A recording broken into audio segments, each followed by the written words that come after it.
Good morning, Luzon, Visayas at Mindanao. Ka-coffee, magandang araw po sa inyo. Narinig nyo na ba to? Napasakamay na ka-coffee ng kampo ni Duterte ang first set ng ebidensya laban po sa mga ikinaso sa kanya. Ang tanong, paano napunta sa kanya yan?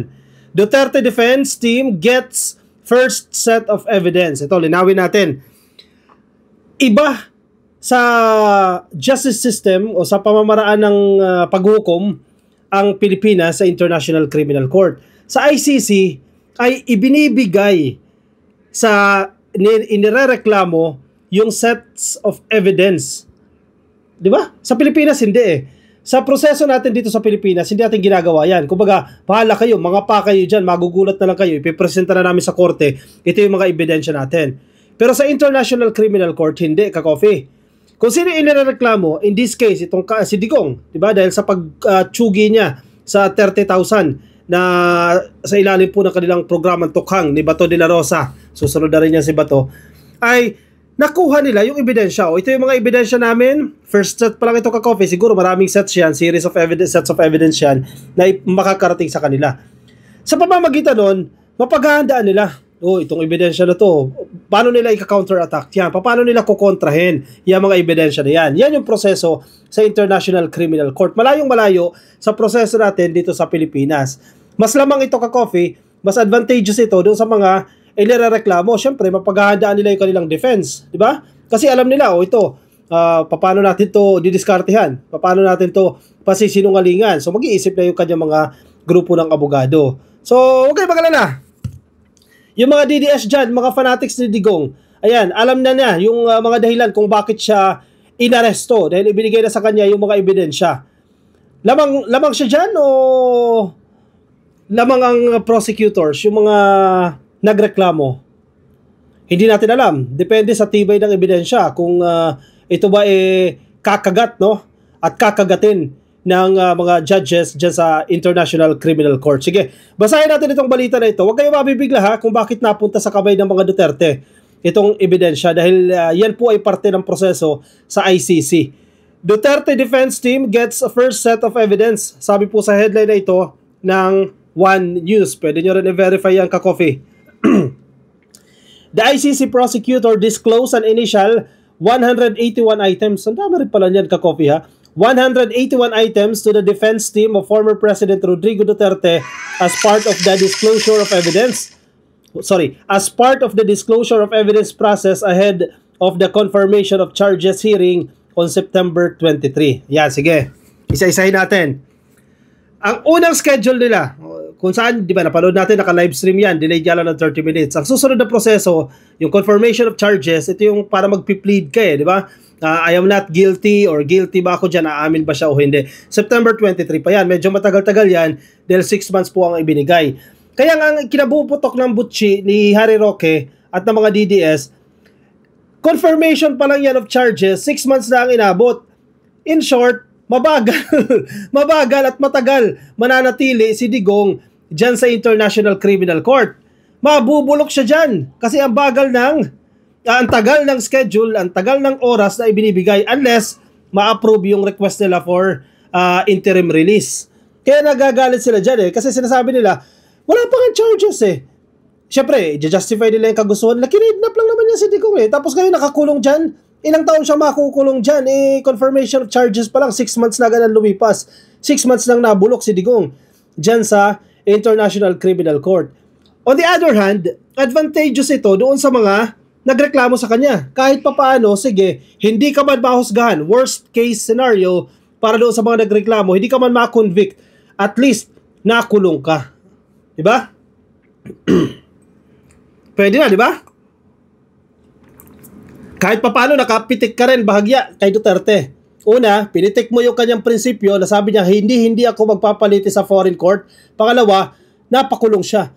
Kahit 1 taon man lang siyang makulong dyan, magdusa man lang siya dyan kahit 1 taon. Diba? Makalabas man yan, wala na tayong pake dyan. At least kahit papano, nakapitik ng bahagya itong pamilya ng mga pinagtutukhang. September 23 pa yan ka-coffee. Ayan, 181 items to the defense team of former President Rodrigo Duterte as part of the disclosure of evidence process. Yan yung proseso na hindi natin ginagawa dito. sa Pilipinas, no? I am not a lawyer, pero yung mga nababasa-basa natin at napapanood natin, hindi naman nangyayari yung mga ganyan. Yung may disclosure of evidence process kung saan ibinibigay yung sets of evidence doon sa inirereklamo mo. In this case, si Digong. Sa ICC, may ganyan silang proseso. So, parte lang po yan. 181 items ito. Ano yung nilalaman ng mga items na yan? Ako, hindi ko nakakita eh. Definitely, hindi natin makita yan. No? Wala na sa balita kung ano yung nilalaman yan. Pero for sure, ito yung mga, siguro, mga testamento ng mga pamilya ng naiwan, ng mga pinaslang nila Digong, nila Bato, sa kanilang tukhang. Pwede rin yung mga pag-amin na videos ni Digong sa kanyang mga speeches kung saan ino-authorize siya yung pagtukhang. Ganoon din po yung sila Bato. May mga lumabas na yan ka-coffee sa Quadco, may mga clips na po yan, mga verified clips po yan kung saan umaamin si Digong sa kanyang mga kautusan na pagtsutyugiin, etc. Itong mga kababayan natin, no? Posible, yan yung mga kabilang sa 181 items. Set 1 pa lang yan, ha? Medyo marami-rami pa yan. Kaya good luck sa defense team ni Digong. Medyo marami-rami kayong sasagutin dyan. The defense team of former President Rodrigo Duterte has received details of the first set of evidence used as basis for the issuance of the warrant of arrest against him by the International Criminal Court. Ito yung pinag-uusapan natin na isang araw na may 3 grounds, di ba? Kung bakit na-issuehan ng warrant of arrest itong si Digong, at once na maalis ang isa doon, ma-lift ang isa doon sa mga grounds na yan, posibleng mabigyan siya ng interim release. Ayan, at least kahit pa paano, pag nabasa ng defense team yan ni Digong, ayan, marirealize na nila, oo nga, no, tama pala, kaya tayo na-issuehan ng warrant of arrest dahil ginawa ito ni Digong diba? At least kahit pa paano, magkaroon sila ng enlightenment.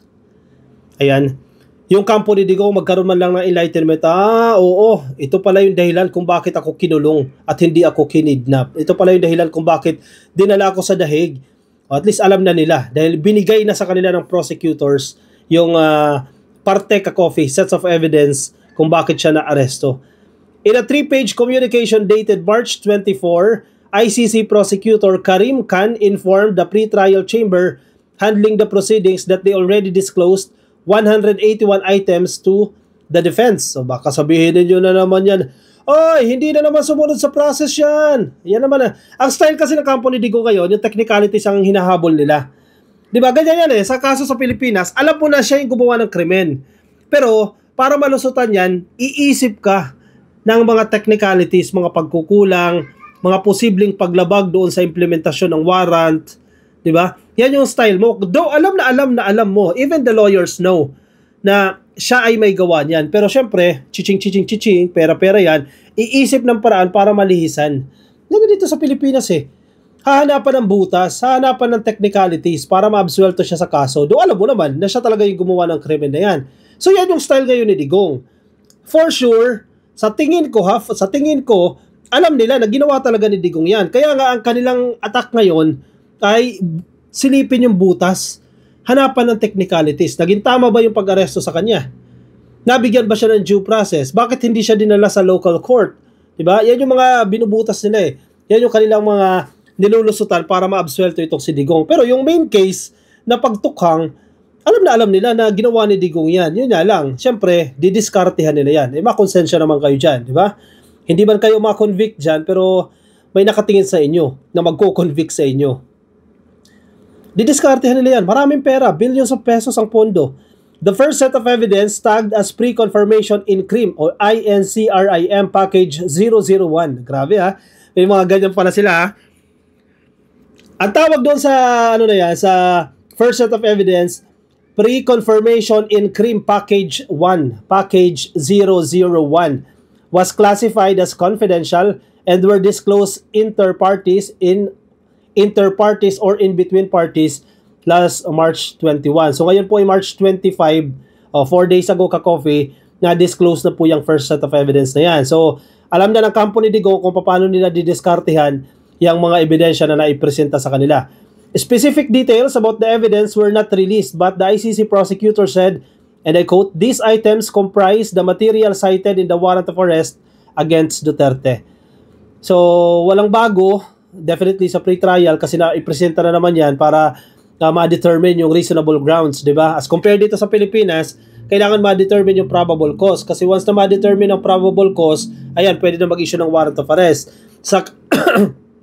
Sa proseso naman ng International Criminal Court, kinakailangan ma-determine ang reasonable grounds. Ito yung sinasabi ni Remulla na magkaiba yung lengguwahe ng ICC at magkaiba yung lengguwahe ng justice system natin dito sa Pilipinas. Kaya kailangan din natin maintindihan yan. So malamang sa malamang, itong sets of evidence na yan, itong 188 items na to, 181 items na to, na binanggit ng prosecutors, naipresenta na yan sa mga judges sa pre-trial chamber ng ICC. In fact, yun yan, nakapag-issue ng warrant of arrest dahil naipresenta yung mga sets of evidence na yan. Nothing new, ka-coffee.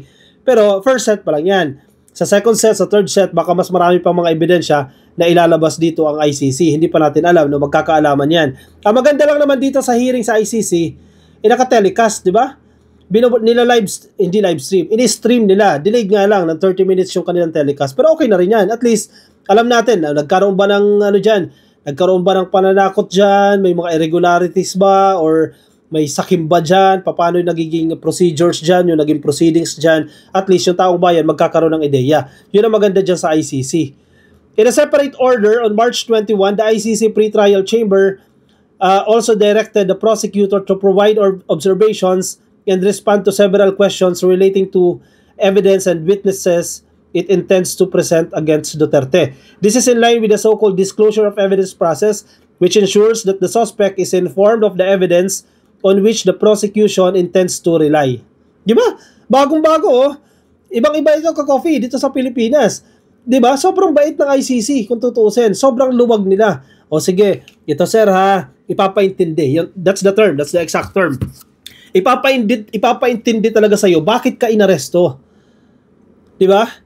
Nung binasahan ka na ng sakdal, ng warrant of arrest, ito yung mga dahilan bakit ka inaaresto. Di ba? Nag-hearing sila dyan, inutos din ng pre-trial chamber na ipaalam sa kampo ni Digong bakit siya inaresto. Ito yung mga grounds, etc. Di ba? Para huwag na sila magsusumigaw na kinidnap si tatay nila. Kinidnap ang tatay nila. Hindi ko lang maintindihan itong argument ni Harry Roque dahil labag daw po sa loob ni Digong ang pagpunta sa dahig, naging kidnapping na siya. Hindi siya eh. May warrant of arrest siya eh. Labag talaga sa loob mo yan. Sino ba naman yung papayag na may warrant of arrest na hindi labag sa loob? Diba? Kundi ka ba naman syungangers? Nakita ko lang kanina sa caption niya eh. Labag daw sa loob ni Digo, kaya kidnapping daw po yung nangyari dahil labag sa loob niya. Eh malamang may warrant ka, paano hindi magiging labag sa loob mo yun? Ikaw ba issue ng warrant? Oh sige, gusto ko, halika isama ko na. Yes, may mga ganyang instances, pero very minimal lang, very little percentage. Malamang sa malamang, labag sa loob at hindi sa lahat ng pagkakataon na once sa labag sa loob, kidnapping yung nangyari. Eng din tong si Roque eh. Pakaisip lang ng argumento eh. Hanapin ko para mapakita ko sa inyo. Nagulat ako sa post na yun eh. Porkit labag sa loob, kidnapping na agad yun. Aba, anyari sa'yo sir?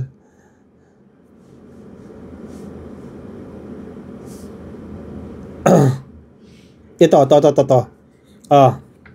Yan. Basahin ko ha.